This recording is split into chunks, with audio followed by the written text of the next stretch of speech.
স্বাগত ৭১ জার্নালে। আপনাদের সঙ্গে আছে আমি রাকিব হাসান। দর্শক, আপনারা জানেন সংবাদ পর্যালোচনা ভিত্তিক নিয়মিত অনুষ্ঠানে আমরা খবরের নানান দিক বিশ্লেষণের চেষ্টা করি। আমরা চেষ্টা করি পত্র, পত্রিকা, টেলিভিশন, ডিজিটাল মিডিয়া এবং অবশ্যই নিউজ পোর্টালে যে সমস্ত খবরের শিরোনাম হয় সেগুলো একে একে জানিয়ে দিতে এবং একই সঙ্গে সেসব খবরের সঙ্গে যুক্ত মানুষদেরকে আমরা সংযুক্ত করি আমাদের আলোচনার টেবিলে।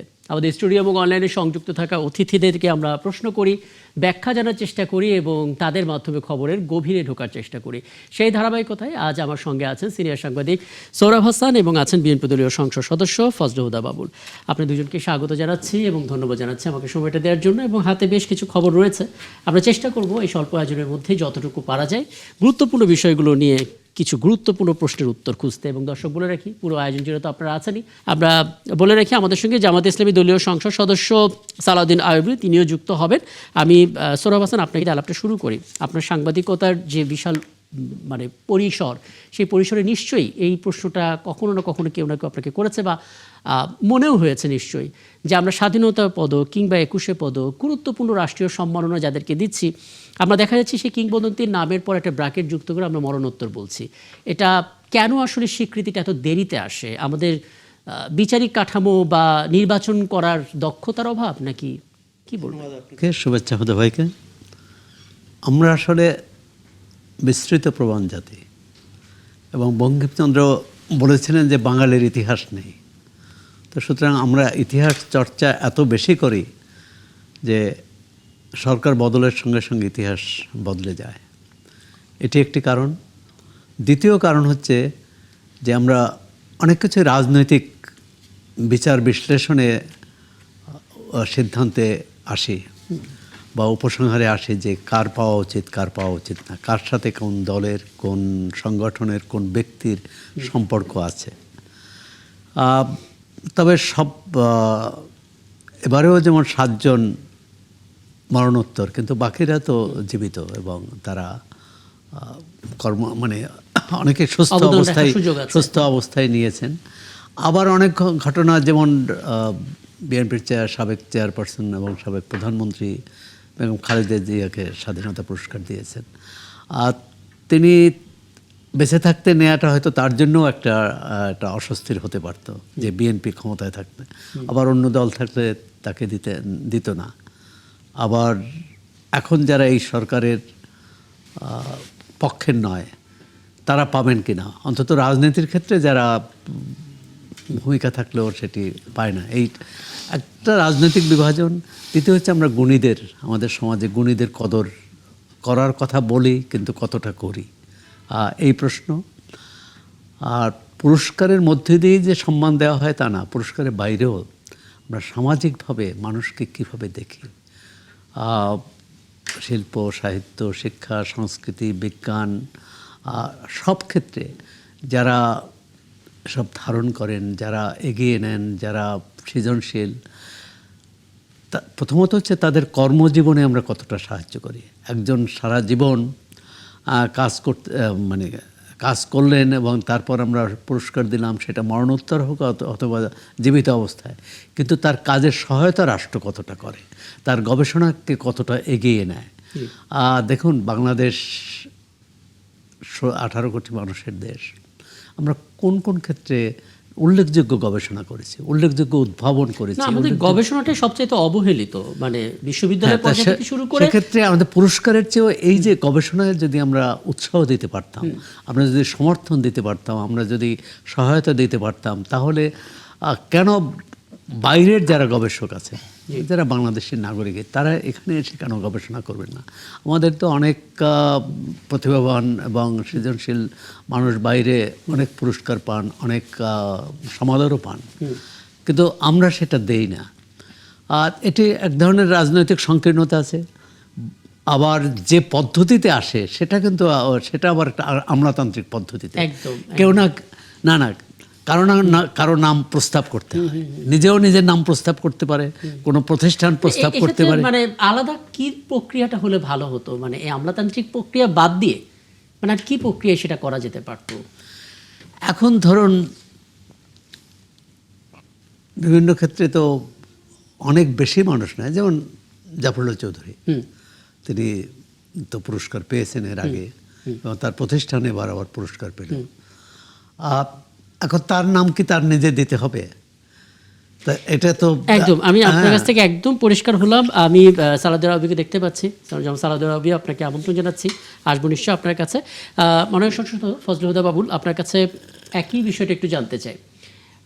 প্রথম কথা হচ্ছে যে আমরা যখন দেখি তালিকা, গুরুত্বপূর্ণ তালিকা, পুরস্কারের তালিকা, এবং সেই জায়গায় আসলে মরণোত্তর এই সংখ্যাটা মানে এবার তো অর্ধেকের কাছাকাছি, 15 জনের মধ্যে 7 জনই।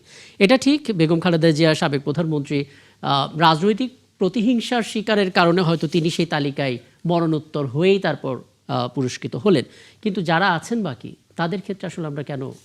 দেখুন, ধন্যবাদ। এবং আইয়ুব ভাইকে মাননীয় সংসদ গাজীপুরের জি, খুব সুবক্তা, সালামালাইকুম, আইয়ুব ভাইকে স্বাগতম, দেখলেই ভালো লাগে। অ্যান্ড সৌরভ ভাইয়ের সাথে এটা সম্মানের বিষয় সবসময়ই, সৌরভ ভাইয়ের পাশে বসে কথা বলা। যে প্রশ্নটা আপনি করেছেন, এখানে শুধু কিন্তু উনি একা নন, মোটামুটি প্রায় প্রত্যেকেই কিন্তু এই রাজনৈতিক কারণেই হয়তো হননি। যেমন আপনার গণস্বাস্থ্যটা একটা অভূতপূর্ব আবিষ্কার, কিন্তু আপনি যেভাবেই দেখেন না কেন। এবং আপনি জানেন যে সেক্ষেত্রে আমাদের প্রয়াত গণস্বাস্থ্যের যিনি প্রতিষ্ঠাতা জাফরুল্লাহ স্যার, উনি কিন্তু সবসময় ন্যায়ের কথা বলেছেন, সত্য কথা বলেছেন, মুক্তিযুদ্ধের পক্ষে ছিলেন, কিন্তু তারপরও ন্যায়ের পক্ষে থাকার কারণে কিন্তু তার প্রতিষ্ঠান কখনো বিবেচিত হয়নি। এভাবে আপনি যদি একটা একটা করে ধরেন, ঠিক ওরকমটাই হয়। এটা যেটা সৌরভ ভাইয়ের সাথে আমি একটু মানে কমপ্লিমেন্ট করতে চাই, সেটা হচ্ছে যে এটা কিন্তু শুধু বাংলাদেশে নয়, এটা পুরো উপমহাদেশেরই কিন্তু একটা কালচারে পরিণত হয়েছে। আপনি যদি দেখেন কংগ্রেসের সময়, ইন্দিরা গান্ধীর সময়, সে সময়টা কিশোর কুমার, আমরা সবাই জানি কিশোর কুমারের গান আমরা অনেক শুনেছি, তার অনেক দেখেছি। উনি কিন্তু তখন মানে শুধু কংগ্রেসের পদলেহন না করবার কারণে দীর্ঘদিন উনি রাষ্ট্রীয় টেলিভিশন এবং মিডিয়াতে উনি ব্যান্ড ছিলেন। তো এইটার বাইরে কিন্তু বাংলাদেশও নয়। এখন বিষয় হচ্ছে যে আমরা এই জায়গাগুলোতে অবশ্য ভারতের সাথে আমাদের অনেক ডিফারেন্স আছে। তারা যেরকম আন্তঃরাষ্ট্রীয় বিষয়গুলোতে, পররাষ্ট্রনীতি বিষয়গুলোতে, স্বাধীনতা সার্বভৌমত্বের প্রশ্নে তারা কিন্তু তখন সবাই একসাথে, এবং কোনো কোনো ক্ষেত্রে যেমন আপনি দেখেছেন যে আমাদের এই ফ্যাসিস্ট শেখ হাসিনা যখন ভারতে পালিয়ে গেলেন, সেক্ষেত্রে কিন্তু কংগ্রেস আর বিজেপি একই সর্বদলীয় বৈঠক করে তারা কিন্তু তাকে একসেপ্ট করেছে ওখানে নেওয়ার জন্য। তো কোনো কোনো ক্ষেত্রে তারা একমত থাকে, কিন্তু বাংলাদেশের দুর্ভাগ্য হচ্ছে কোনো কিছুতেই আমরা একমত নই। মানে আমরা এখান থেকে বিরোধিতা করতে পারলেই আমরা খুব খুশি হই। আজকে আমি কিছুক্ষণ আগে যমুনা টিভিতে ছিলাম, তখন একটা পয়েন্ট নিয়ে খুব বেশি আলোচনা হচ্ছিল যে সরকার দলীয় সংসদরা কখনোই তারা তাদের নির্দেশনার বাইরে, দলীয় কথার বাইরে যে কথা বলতে পারে না। তখন আমি যখন সাথে সাথে দুটো উদাহরণ দিলাম যে এই সংসদে মনিরুল হক চৌধুরী কিন্তু সড়ক মন্ত্রীকে একদম সংসদে মানে যেভাবে কথা বললেন, এইটা কিন্তু স্পষ্ট ভাষায় কথা বললেন। ব্যারিস্টার নওশাদও কিন্তু এই জিনিসগুলো, ভালো জিনিসগুলো বাংলাদেশে আমরা আলোচনাটা কম করি। এটা হচ্ছে কি আমাদের, যেটা সৌরভ ভাই বললেন যে আমাদের ইতিহাস পরিবর্তন হয়ে যায় সরকার পরিবর্তনের সাথে সাথে, যথার্থই বলেছেন সৌরভ ভাই। কারণ এই দেশে আসলে আমরা ভালো জিনিসটা এখন আইবি ভাই আরেকটা রাজনৈতিক দলকে বিলং করেন, আমরা সংসদ সদস্য, আমাদের কিন্তু একটা আছে, সিমিলারিটি হচ্ছে আমরা বেসরকারি সংসদ সদস্য, ট্রেজারি বেঞ্চ মানে মন্ত্রী পরিষদ ছাড়া বাকি সবাই কিন্তু আমরা একই দলের সদস্য অন দ্যাট সেন্স। কিন্তু এই জিনিসগুলো কিন্তু আমরা আলোচনা করি না। আমরা আলোচনার সময় সরাসরি বলি উনি জামাতের লোক, হ্যাঁ উনি এইটা, উনি ওইটা, উনি এই দেশের স্বাধীনতায় বিশ্বাস করেন না।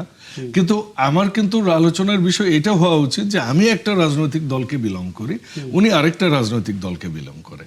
সে আদর্শটা ভালো হোক, ঠিক হোক, এবং সেটা ওই ইসলামিক ভাবধারার হোক বা ইসলামী শরিয়া মোতাবেক হোক বা না হোক, এটা অ্যাবসলিউটলি তাদের ব্যাপার।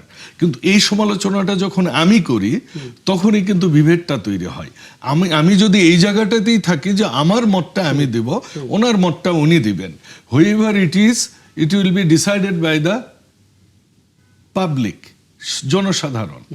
তো তারা সিলেক্ট করবে who will be the ultimate the কি বলবো দায়িত্বপ্রাপ্ত সরকারের। তো এই জায়গাগুলোতে আমরা যদি একমত থাকি কিছু কিছু বিষয়, এবং সেখানে গণতন্ত্রের যে সুন্দর সুন্দর নির্যাসগুলো আছে এগুলোকে যদি আমরা একসেপ্ট করি তাহলে কিন্তু সুন্দর হয়ে যায়, তাহলেই ওই মরণোত্তরগুলো ঠিক হয়ে যায়। দেখুন, বাংলাদেশটা অনেক ছোট, আমরা সবাই বাংলায় কথা বলি, আমাদের সবার বেশভূষা একই রকমের, আমাদের সবার সাংস্কৃতিক, আমাদের সবার সামাজিক ঘটনাগুলা এবং কি বলবো এটারে মানে সেরেমনিগুলো আমাদের প্রায় একই রকমের, আমাদের আমি আসলে গলদের জায়গাটা স্পষ্ট, আমি এটা নিয়ে আর আলাপটা বাড়াবো না। আমি একটু সালাউদ্দিন আইয়ুবী বিরতিতে যাওয়ার আগে একটা প্রশ্ন আপনার কাছে করে যাই, যাতে করে এসেই একটু উত্তরটা জানতে পারি। সেটা হচ্ছে যে আমরা আজকে যে দিনটা আমরা পার করছি, একেবারে শেষ মুহূর্তে আছি, প্রধানমন্ত্রী তারেক রহমান তিনি বলেছেন এখন পর্যন্ত যে বৈশ্বিক পরিস্থিতি, যে অস্থিরতা, সেই অস্থিরতায় বিশ্বের অন্যান্য দেশ তেল ডিজেলের দাম বাড়ালেও বর্তমান সরকার সেটা বাড়ায়নি, বরং প্রতিদিন শত কোটি টাকা ভর্তুকি দিয়ে হলেও পরিস্থিতি স্বাভাবিক রাখার চেষ্টা করছে সরকার। একই সঙ্গে সাধারণ মানুষ যারা আছেন তাদের আচার অনুষ্ঠানে বাহুল্য বর্জনের অনুরোধও তিনি করেছেন। কিন্তু আমরা দেখতে পাচ্ছি আজকে আসলে 11 দলের পক্ষ থেকে যে বৈঠকটা হলো, নতুন কর্মসূচি দেওয়া হলো, সেখানে বলা হচ্ছে হাম কিংবা জ্বালানি দুটো ইস্যুতেই সরকার ব্যর্থ হয়েছে। ঠিক কিভাবে ব্যর্থ হলো, কোন জায়গায় গিয়ে ব্যর্থ হলো, একটু জানার চেষ্টা করব বিরতির পর ফিরে এসে। দর্শক, আপনারা আছেন 71 জানালে, ছোট্ট একটা বিরতির পর ফিরছি, আমাদের সঙ্গে থাকবেন। অনেক ধন্যবাদ দর্শক, বিরতির পর আবার আমন্ত্রণ জানাচ্ছি 71 জানালে, এবং আমরা আলাপে ছিলাম, আলাপে ফিরতেও চাই। জনাব সালাউদ্দিন আইয়ুবী, আপনার কাছে যেতে চাই। দুটো প্রশ্ন একবারেই করে রাখি। একটা তো করেছিলাম আমরা, যে প্রধানমন্ত্রী বলছেন যে এখন পর্যন্ত আসলে জ্বালানি তেলের দাম বাড়ানো হয়নি, যেখানে বিশ্বের অনেক দেশ বাড়ানো হয়েছে, উপরন্তু আমাদের সরকার প্রতিদিনই শত কোটি টাকার ভর্তুকি দিয়ে এই কাজটা সামাল দিচ্ছে।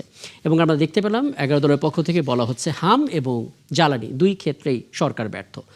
একটু বলবেন আসলে কোথায় গিয়ে আসলে ব্যর্থতাটা চোখে পড়ছে? ধন্যবাদ সম্মানিত উপস্থাপক 71 টিভি। জি, আজকে বিজ্ঞ আলোচক সুগত সাহেব এখানে উপস্থিত আছেন, উপস্থিত রয়েছেন সংসদ সদস্য বাবুল ভাই। আমি আপনার আলোচনা যাওয়ার আগে আমি সত্যি কৃতজ্ঞতা জ্ঞাপন করি যে কর্তৃপক্ষ স্বাধীনতা পুরস্কার দিয়েছেন, মাননীয় সাবেক প্রধানমন্ত্রী বেগম খালেদা জিয়াকে পুরস্কৃত করেছেন। আমি ব্যক্তিগতভাবে খুবই আনন্দিত হয়েছি, বিষয়টি আমাকে আসলে আনন্দিত করেছে। এই ধরনের অনুভূতি আসলে বলে বোঝানো যাবে না। আমি প্রশ্নে যাচ্ছি। আপনার প্রশ্নের মৌলিক যেই জায়গাটা, সেটা হলো মানুষ আসলে স্বস্তি চায়, মানুষ প্রয়োজনে না খেয়ে থাকতে রাজি আছে, বাট তার বাসার অব্যবস্থাপনা মানুষ কোনোভাবে সহ্য করতে পারে না। সে একজন মানুষ যখন বুঝে যে তার পরিবার আসলে তার পারিবারিক অব্যবস্থাপনার কারণে তাকে না খেয়ে থাকতে হচ্ছে, তখন ওই ব্যক্তিটা আর সহ্য করতে পারে না সেটা। দেখেন, তেলের কোনো সংকট নেই, এটা সরকার খুব স্পষ্ট করে ফলাও করে বারবার বলেছে।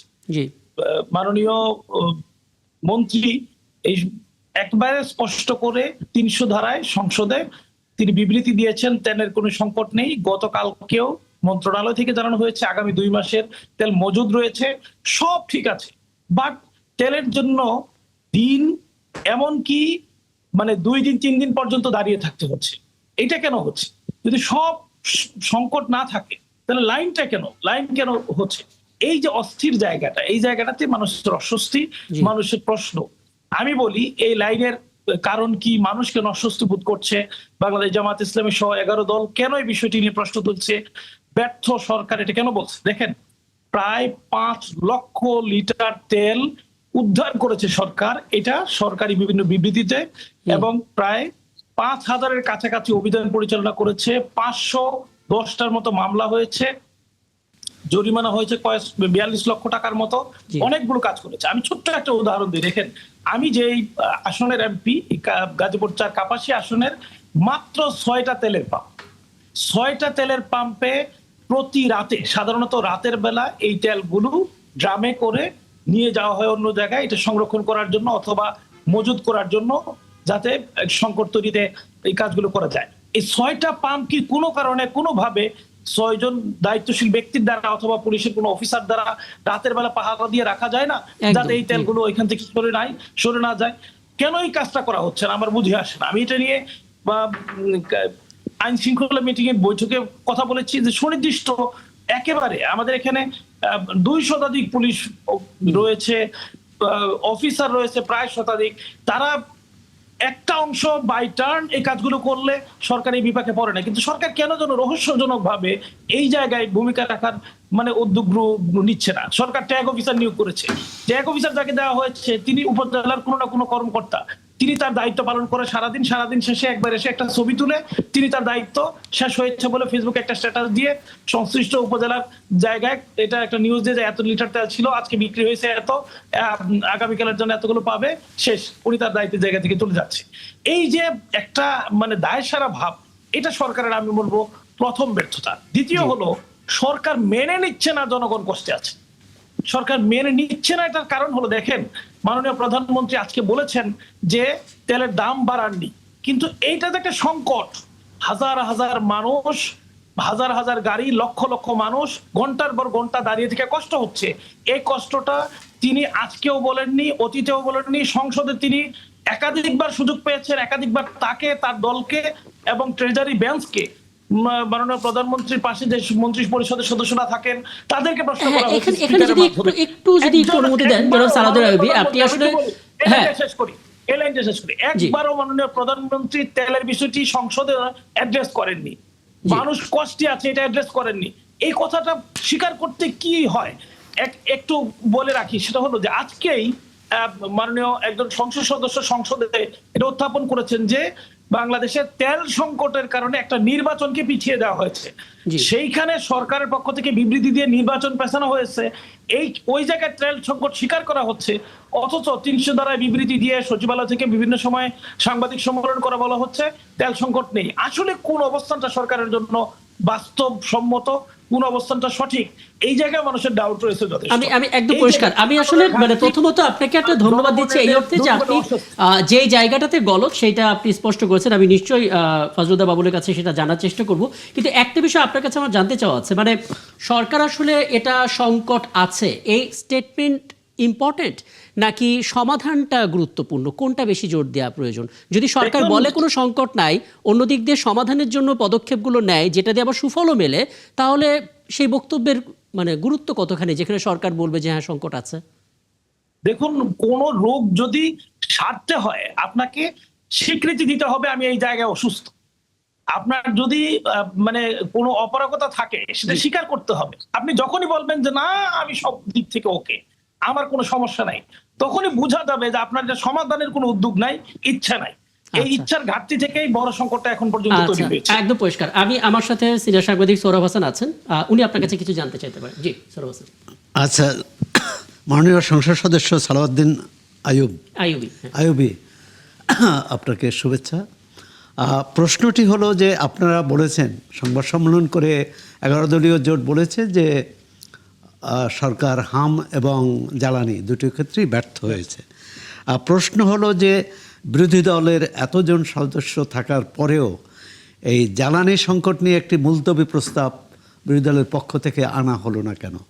আপনারা সংবাদ সম্মেলন করে বলছেন সরকার ব্যর্থ, কিন্তু জনগুরুত্বপূর্ণ বিষয় হিসেবে যেটা এর আগে বিরোধী দলীয় নেতা জুলাই সনদ এবং সংবিধান সংস্কার পরিষদের বিষয়ে এনেছিলেন, কিন্তু এই মুহূর্তে মানুষের লাখ লাখ মানুষ, কোটি কোটি মানুষ, সুযোগ দিলে উত্তর দিব, সুযোগ দিলে উত্তর দিব যদি সুযোগ।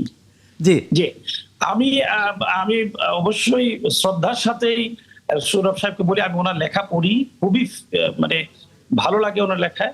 আপনি একটু অনুরোধ করব, আপনি সংসদ অধিবেশনের তৃতীয় দিনেই বাংলাদেশ জামায়াত ইসলামের পক্ষ থেকে 2টি মুলতবি প্রস্তাব আনা হয়। একটি হলো গণভোট সংক্রান্ত, দ্বিতীয়টি ছিল তেল সংক্রান্ত। সেই দিন মাননীয় স্পিকার সরাসরি প্রথমেই তেল সংক্রান্ত যে মুলতবি প্রস্তাব সেটা জনগুরুত্বপূর্ণ নয় বলে সেদিন সেটা প্রত্যাখ্যান করেন। একই সাথে 2টি মুলতবি প্রস্তাব আসায় দুটি মুলতবি প্রস্তাব আসায় আমার দুটির একটু কথা একটি গ্রহণ আছে। করা হলো, অপরটি গ্রহণ করা হলো না বলে সেটা উপস্থাপন করা। আমি একটু মানে সংসদের ভিডিওগুলো তো সবার কাছে হ্যাঁ, স্পষ্ট। আপনি না যে না, কিন্তু পরে আপনারা আনলেন না কেন? ওদিন আমি একটু বলি। স্পিকার বাতিল করেছেন, কিন্তু শেষ পরে করছি। আপনারা আনলেন না কেন? সোহরাব সাহেব, আমি শেষ করছি। জি। সোহরাব সাহেব, আমি শেষ করছি। আমি ব্যক্তিগতভাবে প্রতিদিন 71 বিধিতে, প্রতিদিন 131 বিধিতে নিয়মিত তেল নিয়ে এখন গত 3 দিন যাবত বিদ্যুৎ নিয়ে প্রশ্ন করে যাচ্ছি। 71 বিধি আমি তা বলছি না, অন্য আমি বলছি জাতীয় সংসদের অন্য কার্যক্রম স্থগিত রেখে জনগুরুত্বপূর্ণ বিষয়ে যে মুলতবি প্রস্তাব নিয়ে আলোচনা হয়, হ্যাঁ, এবং আমি সেটা যেটা 2 ঘন্টা 3 ঘন্টা বলছি- হতে পারে, 71 বিধিতে আলোচনা হবে আধা ঘন্টা। আমরা বলছি যে হ্যাঁ, মুলতবি প্রস্তাব কেন হলো না? আপনার এই যে মুলতবি প্রস্তাব যেটা 2 ঘন্টা, সেই 2 ঘন্টার জন্যই বাংলাদেশ জামাত ইসলামীর সম্মানিত আমির ডক্টর শফিকুর রহমান নিজে মুলতবি প্রস্তাব দিয়েছিলেন।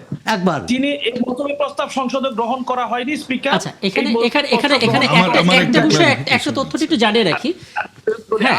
আরেকটা বিষয় আমি একটু বলি, সেটা হলো যে এই যে প্রস্তাবগুলো এই জায়গাটাতে, এর বাইরেও আপনি যদি আমাদের জামাত ইসলামীর যে সকল বক্তা অথবা বিরোধী দলের যে সকল বক্তা জি।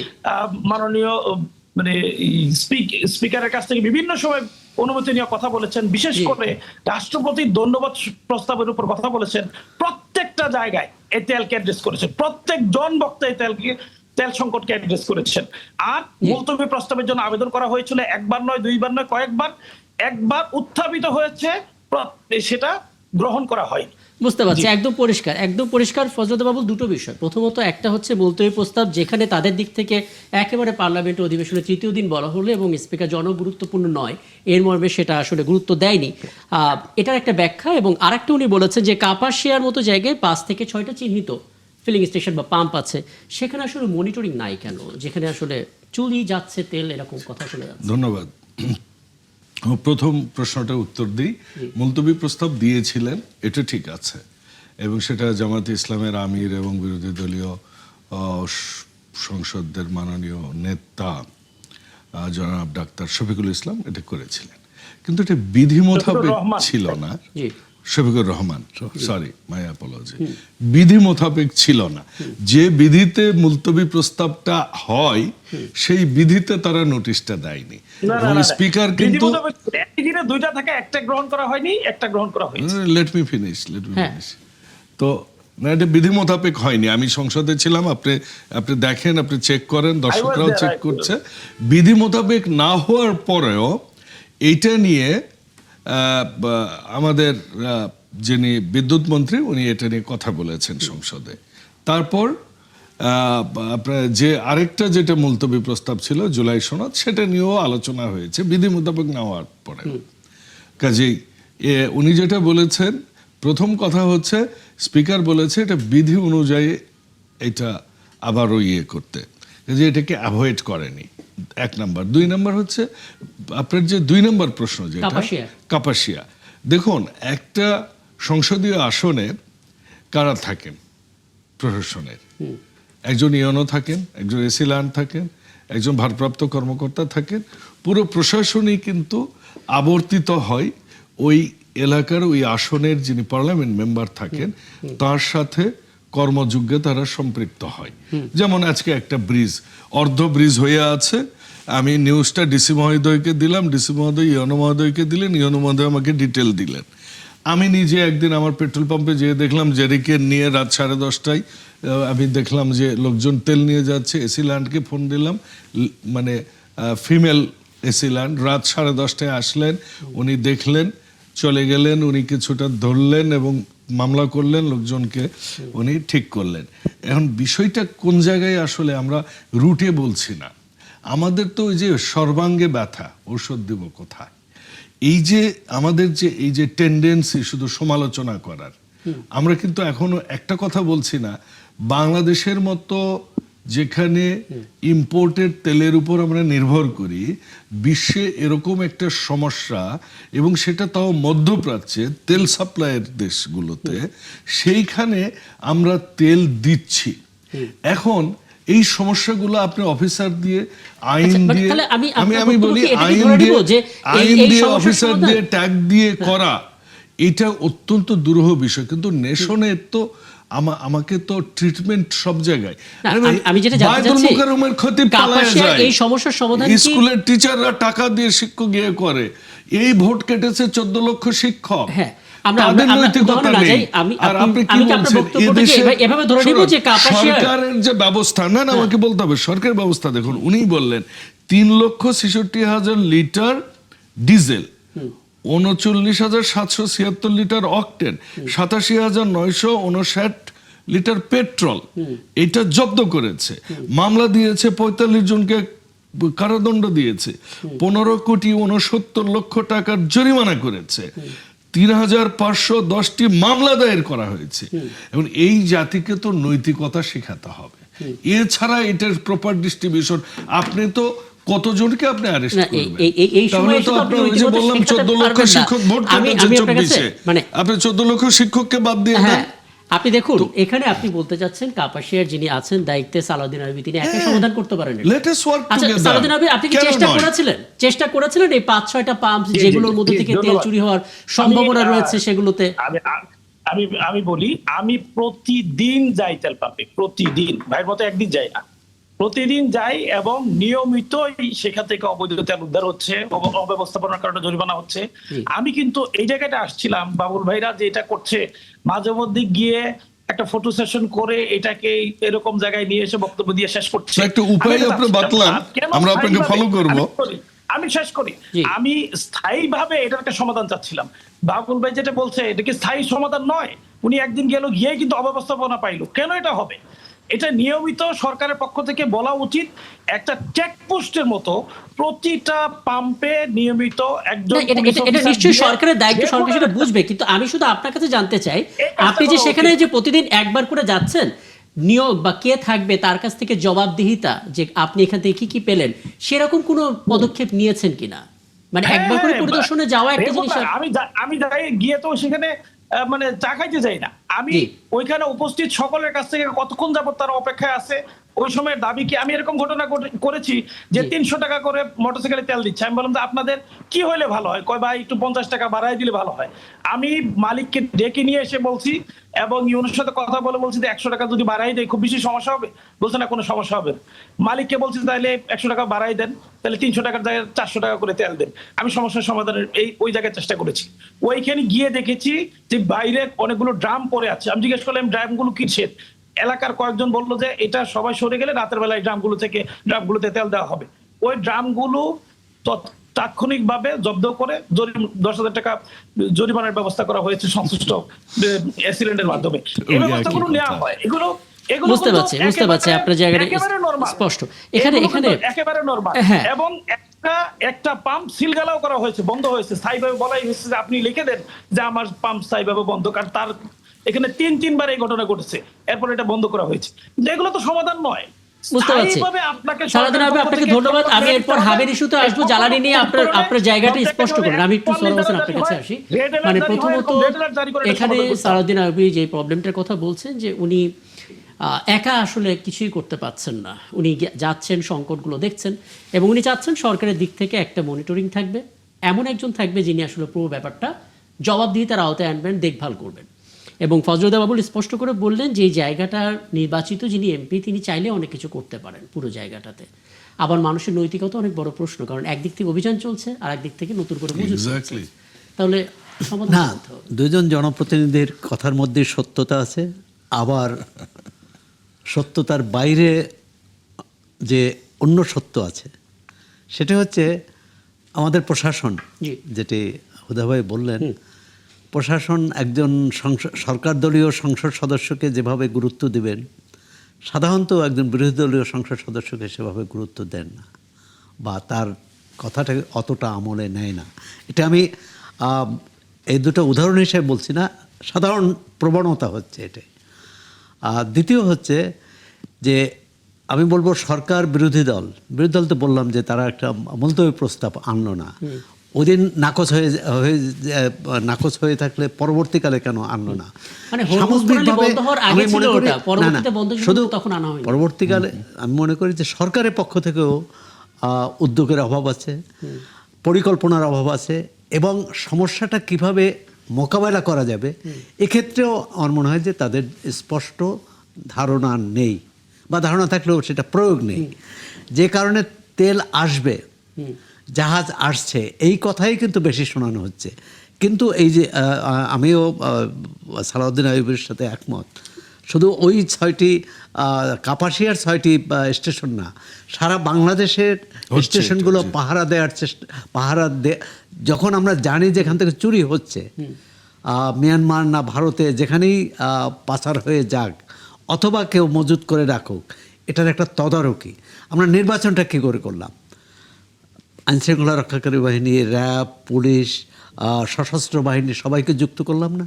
একদম। হ্যাঁ, আমি বলছি যে এটাও জরুরি ভিত্তিতে। আজকে বিরোধী দল রাস্তায় কিন্তু 10 দিন পরও নামতে পারবে, যুদ্ধ শেষ হলেও নামতে পারবে, কিন্তু আজকে জরুরি হচ্ছে সরকারি দল বিরোধী দল মিলে এগুলো পাহারা দেওয়া।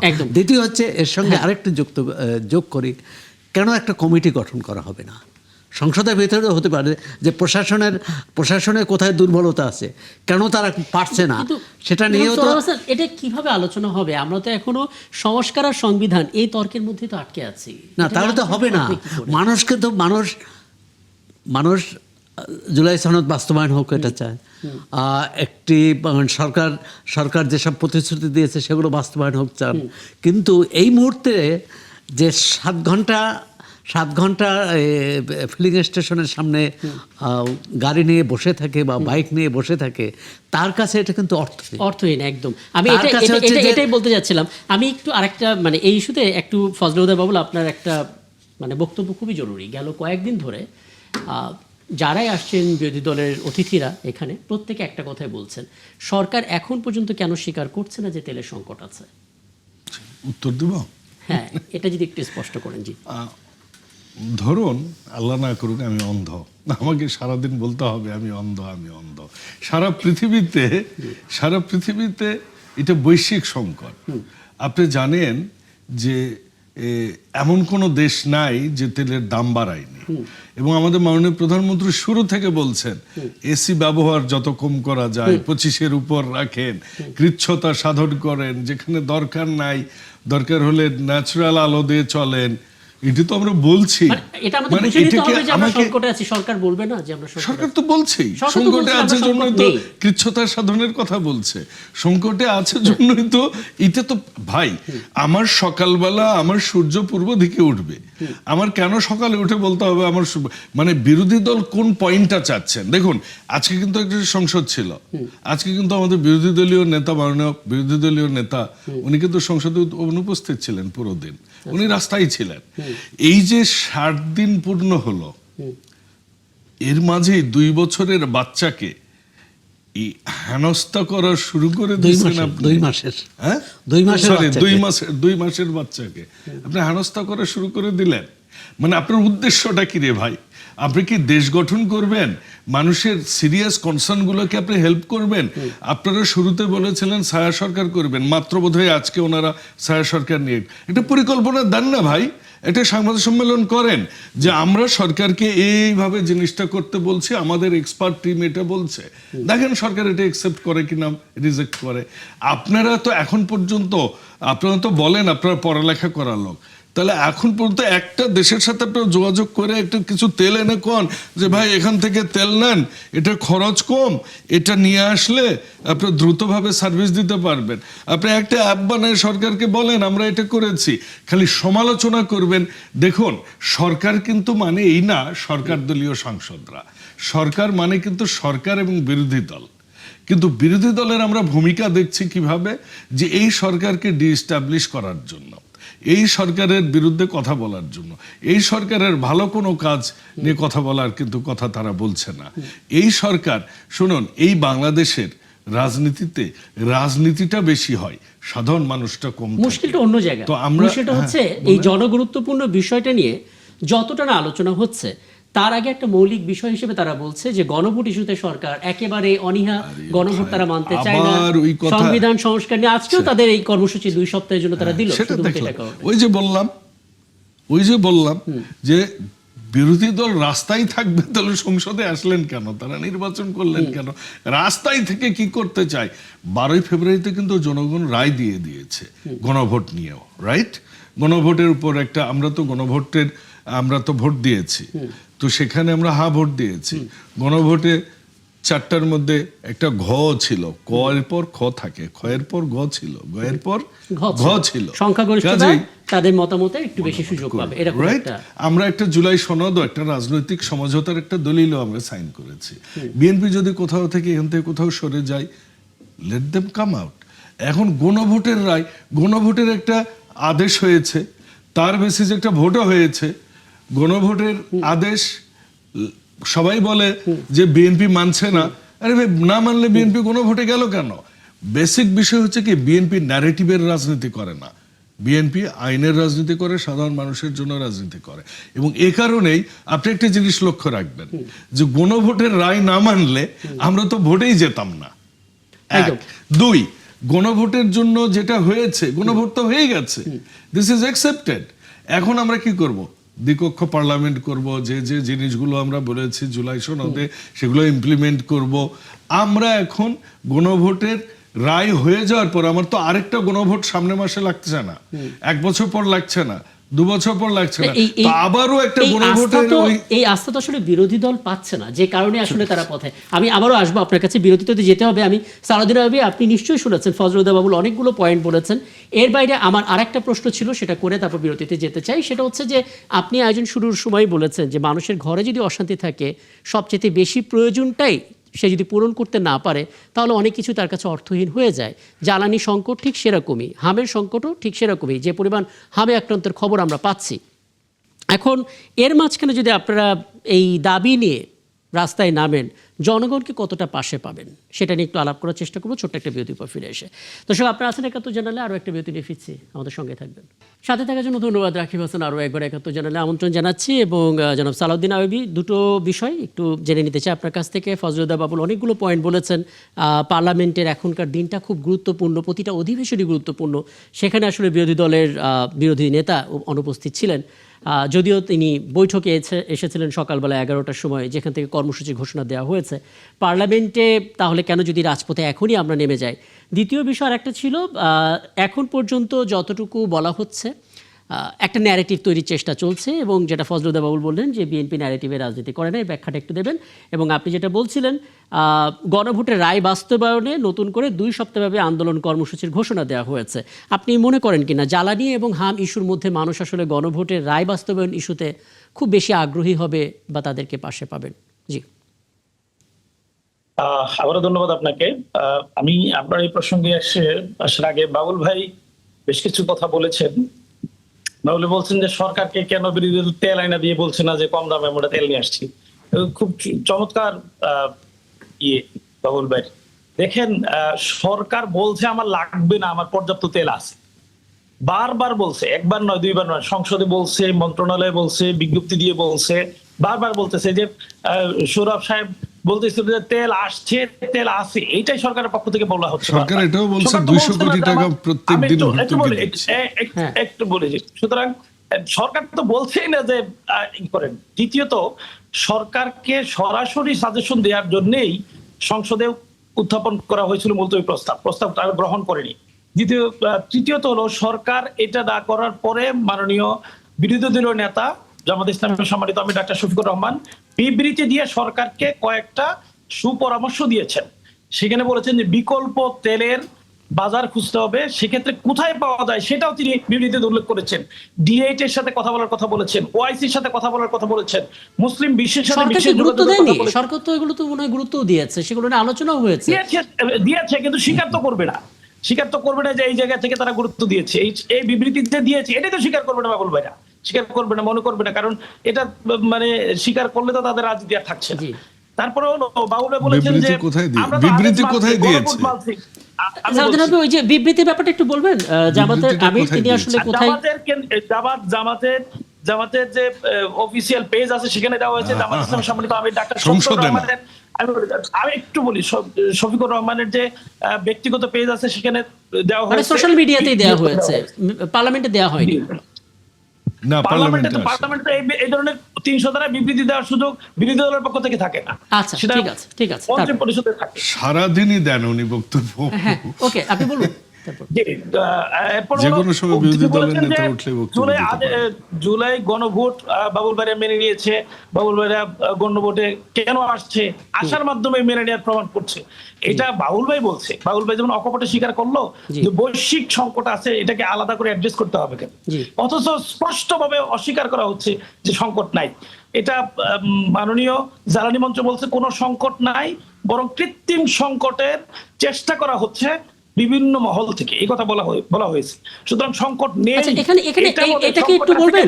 মানে এখানে সরকার বলেছে সংকট নেই, কিন্তু মানুষের ভোগান্তির কথা কি অস্বীকার করেছে সরকার? নিঃসন্দেহে অস্বীকার করা তো স্বীকারই করেনি, অস্বীকার করবে কি? কিন্তু স্বীকার সরকার করে তো নাই। এটা বলছে যে প্রতিদিন 100 কোটি টাকা ভর্তুকি দিচ্ছে। 200 কোন কোটি। বক্তব্যে সরকার অস্বীকার করেছে? এটা সংসদেই স্বীকার করেছে। বলেছে। খোদা হ্যাঁ, স্বীকার করেছে। সংসদে তো এটাও বলা হচ্ছে যে প্রতিদিন 200 কোটি টাকার ভর্তুকি দিচ্ছে। জ্বালানি মন্ত্রী তার বিবৃতিতে এই সরকার মানুষের এই ভোগান্তির বিষয়ে স্বীকার করেনি।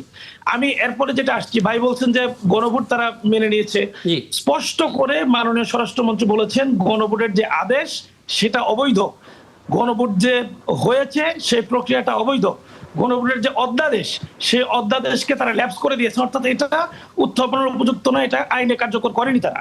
অর্থাৎ গণভোট সংক্রান্ত যত আইনি বিষয় আছে সবগুলোকে সরাসরিভাবে অস্বীকার করেছে। বাস্তবিক পক্ষে সংসদে তারা অনুত্থাপন করে এটাকে অকার্যকর করে দিয়েছে। সুতরাং গণভোটে কোনো কিছু আর জায়েজ রইল না। মাননীয় সরকার দলীয় বেঞ্চ থেকে এটা এই আমি কাজগুলো উত্তর সবগুলো দেব। করা হয়েছে। জি। এগুলো করার মধ্যে দিয়ে এখন যদি আবার বলে যে আমরা তো গণভোট সব মেনে নিয়েছি, গণভোটের পক্ষে আমরা আছি, গণভোটের মানে আগের অবস্থানে আমরা আছি, এটা আসলে যথাযথ না, কোনোভাবেই যথাযথ না। জি। আমার মনে হয় বাবুল ভাই কিছু বলতে চাচ্ছে। গণভোট ইস্যু তাহলে শেষ করে নেন। হ্যাঁ, শোনেন, খুবই সিম্পল কথা। হ্যাঁ, গণভোটের আদেশটা অবৈধ ছিল, কারণ রাষ্ট্রপতি তখনই আদেশ দেন যখন সংবিধান থাকে না, যখন দেশের যেমন আমরা স্বাধীনতা পরবর্তীতে আমরা দেখেছি, কিন্তু তারপর থেকে রাষ্ট্রপতি আদেশ দেন আর কোনো এখতিয়ার নাই। শুধু তাই না, সংসদে আমাদের মাননীয় স্বরাষ্ট্রমন্ত্রী একটা কথা বলেছেন যে আমি যখন রাষ্ট্রপতিকে বললাম আপনি এরকম একটা, আমি তো অনেক চাপে ছিলাম, মানে চাপে পরে উনি এটা করেছেন। তৃতীয়ত হচ্ছে তারপরও গণভোটে আমরা গিয়েছি, মেনে নিয়েছি, এবং তারপর আমরা ভোটও দিয়েছি। তারপর কি হয়েছে, যখন ভোটটা হয়ে গেছে এটাকে তো আর আইনে পরিণত করবার কোনো দরকার নেই, কারণ আমার তো আর মানে পরবর্তীতে আবার গণভোটের দরকার নেই। ফ্যাক্টম ফেলে কাজেই গণভোটের আদেশটাকে আবার কেন আমাকে আইনে পরিণত করতে হবে, এটার কোনো যৌক্তিকতা আমার নাই। যে মানে আমি জানি না কেন তারা এটা বারবার বলেন। ওনারা একটা কথা বারবার বলেন, আমরা কেন ওই আদেশের অধীনে আমরা কেন শপথ নিলাম না, ওখানে একটা বিষয় আছে। বিষয়টাও খুব ক্লিয়ার, আমরা সংসদের পার্লামেন্ট মেম্বার হিসেবে আমরা নির্বাচিত হয়েছি। ওই আদেশটা যে লাস্ট সময় যে সময় দিয়েছে, আমরা তো তখনই ইতিমধ্যে আমরা কিন্তু মাঠে, আমরা নির্বাচনের মধ্যে এই সময়ে আদেশটা দেয়া হয়েছে।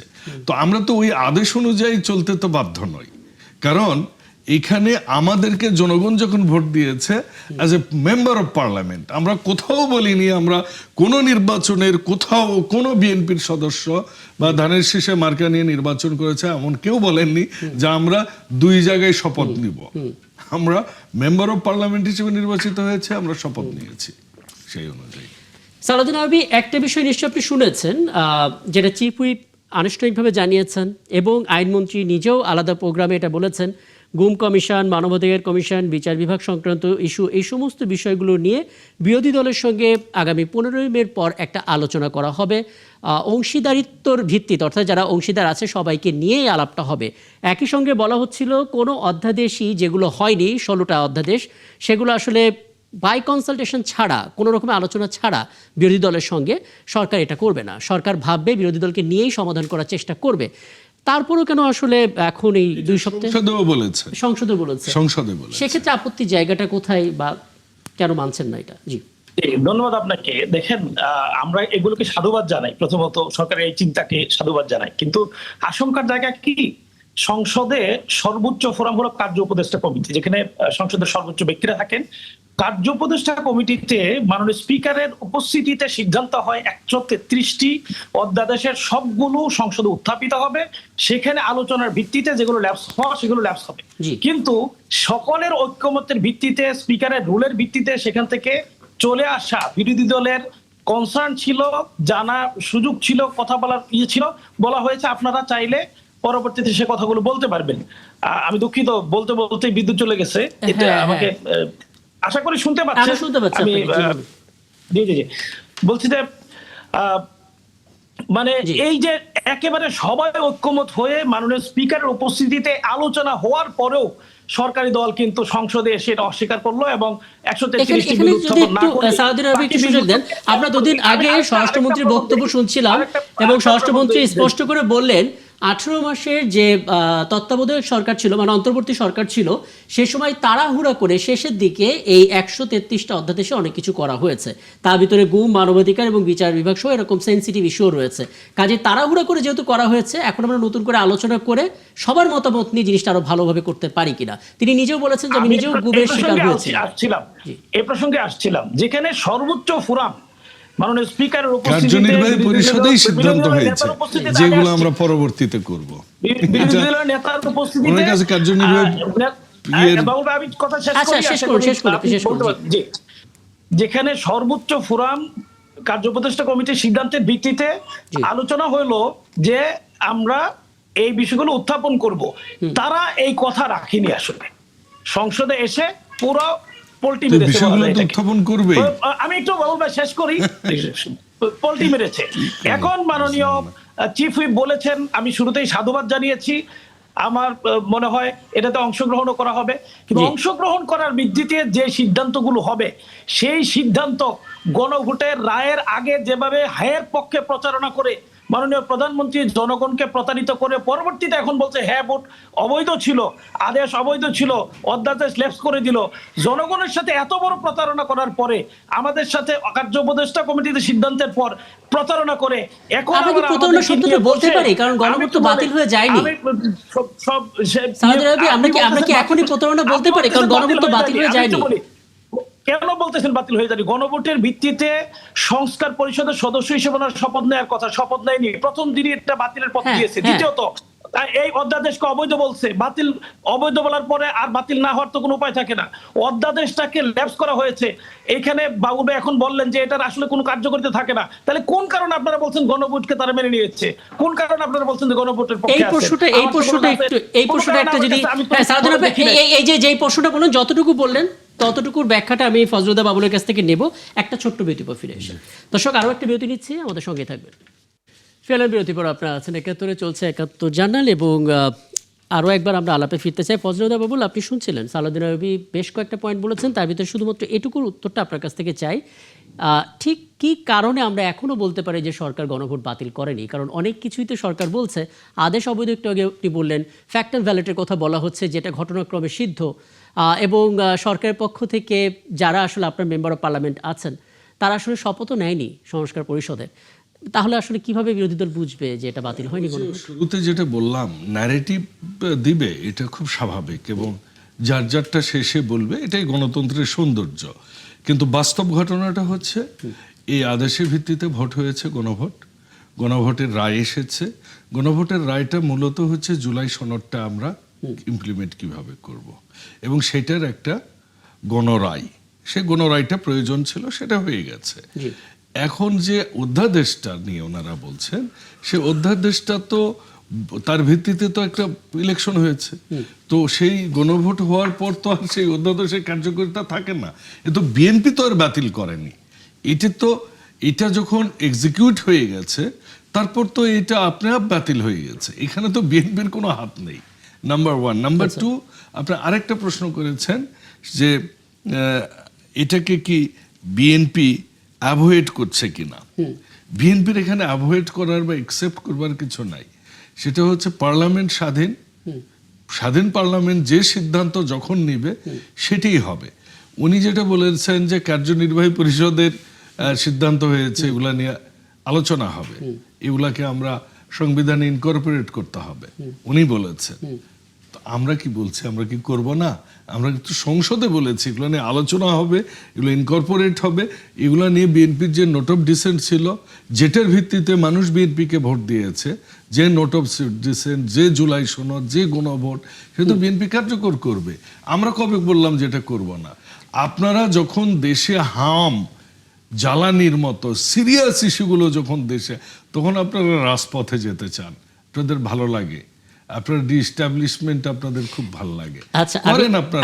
আমি Let's see. হামিশুতে একটু আসি। সালাউদ্দিন আইয়ুবী, আপনার কাছ থেকে শুরু করে তারপর ধাপে ধাপে আসব। প্রথমত গণভোট অধ্যাদেশ কিংবা সংবিধান সংস্কার বা সংশোধন, এই ইস্যু নিয়ে আলাপটা আপাতত এই পর্যন্তই থাকুক। আমি হাম নিয়ে আলাদা করে একটা তথ্য আপনাকে জানিয়ে রাখি।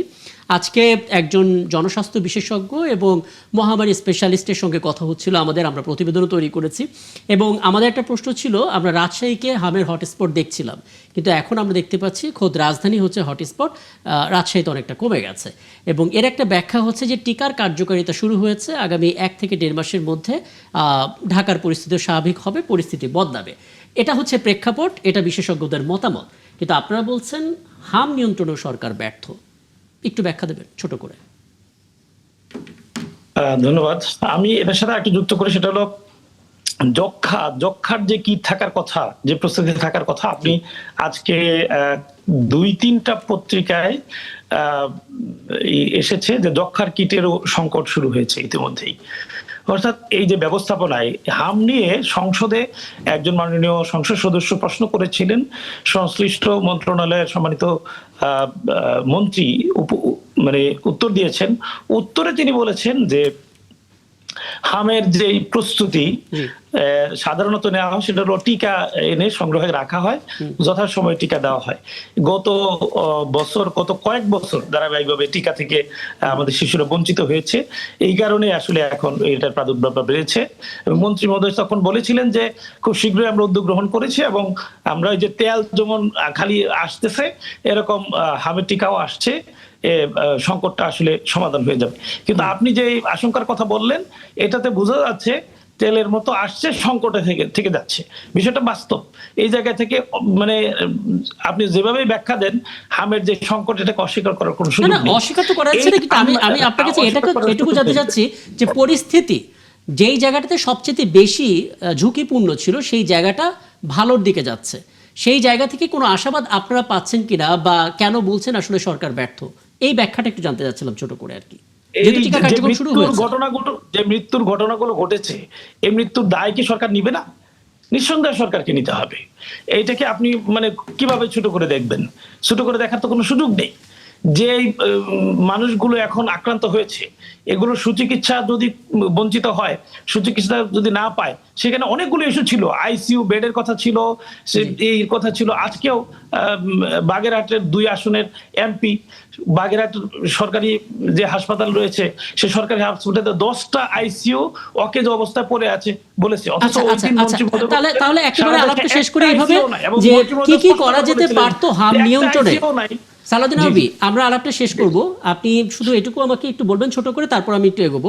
সেটা হচ্ছে যে সরকার আসলে হাম নিয়ন্ত্রণে কি কি করতে পারতো। আমার একটা প্রশ্ন আছে ওনার কাছে হাম নিয়ে। আচ্ছা, তাহলে আপনি করেন। জি সালাউদ্দিন আইয়ুবী ভাই, আপনি কি বলতে পারবেন যে হামের টিকা যেহেতু দেশে ছিল না, এইটার অর্ডার দেয়া, প্রকিউর করা, এটার শিপমেন্ট করে নিয়ে আসা এবং উপজেলায় পৌঁছানো পর্যন্ত সর্বমোট কতদিন সময় লাগে এই টোটাল লজিস্টিক্স সাপোর্টে, যদি আপনি আমাকে বলতে পারেন? এই তথ্য আমার কাছে নাই, এটা আমার জানার কথাও না। এটা আমার কাছেও কিন্তু নাই, যদি একটা ধারণা। এই তথ্যটা খুব স্বাভাবিক একটা তথ্য। আপনি যদি বাই ইয়ারে নিয়ে আসেন, আপনার অন্তত 7 দিন লাগবে এটা প্রকিউর করে, এটা অর্ডার প্লেস করে, তারপর আর আপনি যদি সরকারি শেষ কথার মধ্যে আপনি যদি সরকারি ক্রয় নীতিমালা অনুযায়ী নিয়ে আসেন, তাহলে এটা অর্ডার দিতেই লাগবে 1 মাস, কারণ আপনার বিভিন্ন জায়গাতে টেন্ডার নিতে হবে। আমরা হু থেকে এটা নিয়ে আসতেছি, নিয়ে এসেছি। 2, এত দ্রুত সময়ে 2, আমার কথা শেষ করতে দেন। এটা উপজেলা পর্যায়ে পৌঁছে গেছে, শিডিউল হয়ে গেছে। আপনার উপজেলার শিডিউল হয়তো আপনি পাবেন, আমার উপজেলার শিডিউল আমি আজ সকালে পেয়েছি। 24 তারিখ থেকে এটা প্রত্যেকটা ইউনিয়নে হচ্ছে। 2, আপনি পেয়েছেন কিনা জানি না, একটু বলবেন প্লিজ। জি পেয়েছি। আলহামদুলিল্লাহ। তাহলে দেখেন, আর হাম নিয়ে সংসদ বসছে কত মাস হলো? মাস 6 হবে নাকি? মানে কত দিনের সংসদ একটু 56 বলবেন দিন প্লিজ? সংসদ সংসদ তো আরো কম। জি সংসদ কত আরো কম। দিনের? সংসদ আরো কম, সংসদ তো 1 মাসের মানে হামের যে মানে বলতে পারেন যে হামের প্রথম যে মাস আর কি বলতে প্রাদুর্ভাবটা পারেন। শুরু হয়েছে, কারণ গত 17 বছর কি এই তারেক রহমান পার্লামেন্ট মেম্বার ছিল, সরি প্রধানমন্ত্রী ছিলেন? তারেক রহমান প্রধানমন্ত্রী মানে ছিলেন আপনি না, এই কিন্তু প্রশ্নগুলো আওয়ামী লীগ তো উত্তর দিলে হয়ে যায়। ছিল না। বাইরে সমালোচনার জন্য সমালোচনা না করে একজন বীর মুক্তিযোদ্ধা, একজন সৎ মানুষ, সর্দার সাখাওয়াত হোসেন বকুল যেভাবে ম্যানেজ করেছেন, এটা বিরল। আমি শুধুমাত্র চামচামি মনে করবে মানুষ, এই জন্য ওনার কাছে যে থ্যাংক ইউ দিইনি, বাট আই হ্যাভ আমি রিয়েলি মানে সারপ্রাইজড হাউ হি হ্যাজ হ্যাঁ, ম্যানেজড বক্তব্যটা অল দিস স্পষ্ট। Supply chain Salahuddin process. আরবি, তাহলে এটা একটু বলবেন, মানে এই যে চেষ্টাগুলো পরিস্থিতি নিয়ন্ত্রণ আনার জন্য তৎপরতাগুলো, এগুলো কি বিবেচনা করছেন না? নিশ্চয়ই আপনাকে এগুলো বিবেচনা করতেই হবে, কিন্তু এটাও তাহলে হামে সরকার ব্যর্থ। এগুলো বিবেচনা করতে হবে, কিন্তু এটাও বিবেচনা করতে হবে যে যে মানুষগুলোর জীবন গিয়েছে, যে মানুষগুলো এখন আক্রান্ত অবস্থায় বিভিন্ন জায়গায় চিকিৎসাহীনতায় ভুগছে, এটাকে আপনি অস্বীকার করতে পারবেন না। তো আমি তো একদম, একদম বললাম পরিষ্কার। যে একটা টিকা নিয়ে ভাইরে, টিকা আমি দেওয়া- বাড়ি যাওয়ার সময় আমার পাশে রাস্তা যিনি খানাখন্দ। অসুস্থ হয়েছেন, এখন টিকার আমাকে পাশে সড়ক যিনি মন্ত্রীকে অসুস্থ- বকাঝকা যিনি দিতে অসুস্থ হবে। হয়েছেন, যিনি অসুস্থ হয়েছেন তিনি চিকিৎসা ঠিক মতো পাচ্ছেন কিনা, এই জায়গাটা অত্যন্ত গুরুত্বপূর্ণ। সেই হ্যাঁ, এটা জায়গায় এটা এটা মাননীয় এটা একজন সালাউদ্দিন সংসদ আরবি খুব সদস্য চমৎকার করে বলেছেন, যে কারণ তার আজকে আমরা হাসপাতালে প্রতিবেদনে চিকিৎসা দেখছিলাম পাচ্ছেন। এরকম যে অনেকগুলো অনেকে হাসপাতাল আসলে রয়েছে, মানে যেটাতে তারা চিকিৎসা হাসপাতালে পাচ্ছেন না। চিকিৎসার সংকটে, বিশেষ করে নিম্নবিত্তরা, তারা আসলে হাসপাতালে যে বারান্দা থাকে, যে ওয়ার্ডের বাইরে যে এটার অংশ সাথে থাকে, আমি একমত। হ্যাঁ সেখানে আছে, এবং তাদের সবারই একটাই এটা না শুধু, যে দাবি, আজকে- অন্তত যেন আজকে আপনি সরকার এদিকে সমকাল মনোযোগী যদি হয়। সালাউদ্দিন আরবি, আপনার কথাগুলো আমরা ধরতে পেরেছি এবং নিশ্চয়ই এটাও শুনেছেন। ফজলুদ্দা বাবুল, আমি আপনার একটা মতামত জানতে চাই। সৌরভ হাসান, প্রথমত হচ্ছে এখন জ্বালানি সংকটের কথা তো বলা হচ্ছে, আবার মধ্যপ্রাচ্যে যে ভূ রাজনৈতিক সংকট, বাংলাদেশের প্রভাব তার উপরেও পড়তে যাচ্ছে। এখন এমন পরিস্থিতি আমরা বিভিন্ন বিশেষজ্ঞদের কাছ থেকে শুনি যে আমরা চাইলেই ভিন্ন কোনো দেশ থেকে আসলে জ্বালানি কিনতেও পারছি না, আমাদের তো যুক্তরাষ্ট্রের অনুমতিটা লাগবে, যে এগ্রিমেন্টে আসলে শুধু বাংলাদেশ না, বিশ্বের অনেক দেশও স্বাক্ষর করা। আবার একটা নতুন মাথা ব্যথা। না, হামের বিষয়টা তো মোটামুটি সরকার সামাল দিচ্ছে। সামাল দিচ্ছে। জ্বালানিটা সামাল দেওয়ার এটা তাদের আয়ত্তেই নেই। আর শুধু আমাদের দেশে না, অনেক দেশেরই। জি। এখানে একটা বিষয় হচ্ছে, আপনি বলছেন যে আমেরিকান রাশিয়া থেকে বা অন্য উৎস থেকে আমরা জ্বালানি নিতে পারি। আর সেখানে যুক্তরাষ্ট্রের অনুমতির চেয়েও যে সমস্যাটি হলো, বিশেষ করে রাসায়ন যে আমরা অপরিশোধিত তেল যদি আনি, সেটা আমাদের রিফাইনারি এখানে শোধন করতে পারবে না। এটা ভারতে শোধন করতে পারবে। তাহলে রাশিয়া থেকে আসবে ভারতে, সেখান থেকে শোধন করে বাংলাদেশে আসবে। এটা দীর্ঘ প্রক্রিয়া এবং সময়ের ব্যাপার। আর সুতরাং আমাদের তেল দরকার তো এখনই। সবচেয়ে যদি আমরা আশা করি যে যুদ্ধটা প্রলম্বিত হবে না, যদি কালকেই আমরা একটা সুখবর পাই, সেটা হবে বাংলাদেশের জনগণের জন্য একটা বড় আনন্দ সংবাদ, ঈদের মতো আনন্দ সংবাদ যে যুদ্ধটা শেষ হয়ে গেছে। না হলে এই এক মাসের বেশি, প্রায় দেড় মাসের যুদ্ধের যে ক্ষয়ক্ষতি ভয়াবহ। বাংলাদেশের মতো অর্থনীতি ভঙ্গুর অর্থনীতির দেশ, প্রধানমন্ত্রী 200 কোটি ডলার সহায়তা চেয়েছেন। বিশ্বব্যাংক বাজেট সহায়তা দেবে, IMF সহায়তার কথা বলছে। এর মধ্যে আবার IMF এর একটি সহায়তা আমরা পরবর্তী কিস্তি পাবো কিনা এটা নিয়ে প্রশ্ন আসছে। সবটা মিলে মানে অর্থনীতি কিন্তু ভালো নেই, এবং সামনে বাজেট, সরকারের জন্য কিন্তু বেশ কঠিন চ্যালেঞ্জ। এখন এই চ্যালেঞ্জের উপর যদি বিরোধী দল আরও চ্যালেঞ্জ বাড়িয়ে দেয় রাজপথে, তাহলে তো মানে একটা কঠিন অবস্থা হবে। আর এই যে জুলাই সনদ নিয়ে যে তর্ক বিতর্ক আন্দোলন, এর পিছনে হচ্ছে আস্থার সংকট। মানে সরকার বিরোধী দল কোনোভাবেই মানতে পারছে না, যে কোনোভাবে বিশ্বাস করতে পারছে না যে সরকারি দল এটি বাস্তবায়ন করবে বা সরকার বাস্তবায়ন করবে। আর সরকারের কিন্তু একটা অবস্থান নিয়েছে, দুই পক্ষের কিন্তু দৃষ্টিভঙ্গি পার্থক্য। সরকার হচ্ছে জুলাই সনদ যে সই করেছে ওই পর্যন্ত সরকার বাস্তবায়ন করতে রাজি। সইয়ের পর যে ঘটনা ঘটছে, অর্থাৎ সাংবিধানিক আদেশে যেসব কথা আছে সেটি বিরোধী দল চাচ্ছে সেটি সহ, অর্থাৎ জুলাই সনদ, এর ভিত্তিতে যে সাংবিধানিক আদেশ এবং পরিষদের তো শেষ হয়ে গেছে, কারণ পরিষদ 1 মাসের মধ্যে যেহেতু শপথ নেয়নি। এখন গণতন্ত্র চলে কিন্তু পারস্পরিক আস্থার উপর। সেখানে যদি ন্যূনতম আস্থা না থাকে তাহলে কিন্তু গণতন্ত্র কার্যকর হবে না, কাজ করবে না। আমরা আশা করি এখনও মাত্র 2 মাস সরকারের বয়স হলো, এই 2 মাসেই একদম। একটা বিরোধী দলের কাছ থেকে যদি বড় ধাক্কা পায় বা ধাক্কা আসে, তাহলে সরকারের জন্য আরেকটু বিপদ মনে একদম। হবে। আমাদের সময় একদম কম। আমি যদি ছোট্ট করে একটা মন্তব্য ফজলুদ্দিন বাবুল আপনার কাছ থেকে নিতে পারি, মানে 1 বছর আগেও কিন্তু আপনারা মাঠে ছিলেন এবং 1 বছর পরে এসে এখন মুখোমুখি অবস্থানে আস্থার একটা সংকট তৈরি হয়েছে, সেটা কিভাবে দূর করার জন্য সরকার আমার মনে হয়েছে যে আমরা যদি দিন শেষে সবাই চিন্তা করি আমাদের বাংলাদেশটাকে বাঁচাতে হবে, আমরা আমাদের সাধারণ মানুষের জন্য কাজ করতে হবে, এবং আমরা মেজরিটি পেয়েছি, তার মানে আমরা একাই সরকার নয়, আমরা বিরোধী দলকেও এখানে চাই, এবং বিরোধী দলের তাদের ক্রিয়েটিভ আইডিয়াগুলো আমাদের সাথে শেয়ার করবে। বাকযুদ্ধ নয়, দ্বিমত থাকবে, বহুমত থাকবে, তারপরেও যেন আমরা একটা ক্ষেত্রে, বাংলাদেশের ক্ষেত্রে সবাই যেন এক থাকি, যেটা আমাদের মাননীয় প্রধানমন্ত্রী বলেছেন, সবার উপর বাংলাদেশ।